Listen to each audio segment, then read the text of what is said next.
ஓம் சாய்ராம். சாய்பாபாவோட ஆசீர்வாதத்தோட சீரடி புனித யாத்திரையில் 2வது நாள் நம்ம எங்கெங்கே போனோம், என்னென்ன இடங்கள் பார்த்தோம் அப்படின்றத இந்த வீடியோவில் ஷேர் பண்ணுறேன். 2வது நாள் காலையிலே பாத்ரி சாய்பாபா கோயிலில் பாபாவோட காக்கட ஆரதி நல்லபடியாக பார்த்துட்டு அப்படியே பாபா கிட்ட ஆசீர்வாதம் வாங்கிட்டு நம்ம தூப்கேடா கிளம்பிட்டோம். தூப்கேடாவில் சாந்த்பாய் பாட்டிலோட வீடு, சாந்த்பாய் பாட்டிலோட சமாதி, அங்கேருந்து சாய்பாபா இருந்த அத்தனை இடங்களையும் நம்ம தரிசனம் பண்ணிவிட்டு அங்கே விநாயகர் முகம் கொண்ட சாய்பாபா கோயிலில் சாய்பாபாவே நம்ம தரிசனம் பண்ணிட்டு அங்கேயே நம்ம லஞ்சு சாப்பிட்டாச்சு. அங்கேருந்து நம்ம பாபா 2வது முறையாக தோன்றிய மாமரத்துக்கு நம்ம போனோம். ஷிரடிக்கு பாத யாத்திரையாக வர்ற குப்தா சாய் நம்ம கூட இந்த யாத்திராவில் வந்து கலந்துருந்தாங்க. ரொம்ப ரொம்ப சந்தோஷமாக இருந்துச்சு.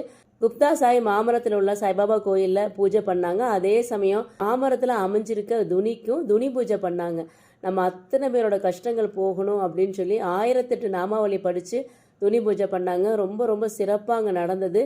2வது நாள் நல்லபடியாக பாபாவோட ஆசீர்வாதத்தோட ரொம்ப திருப்தியாகவே நடந்தது. அடுத்து நம்ம எங்கெங்கே போனோம் அப்படின்றத நான் அடுத்த வீடியோவில் ஷேர் பண்ணுறேன். ஓம் சாய்ராம்.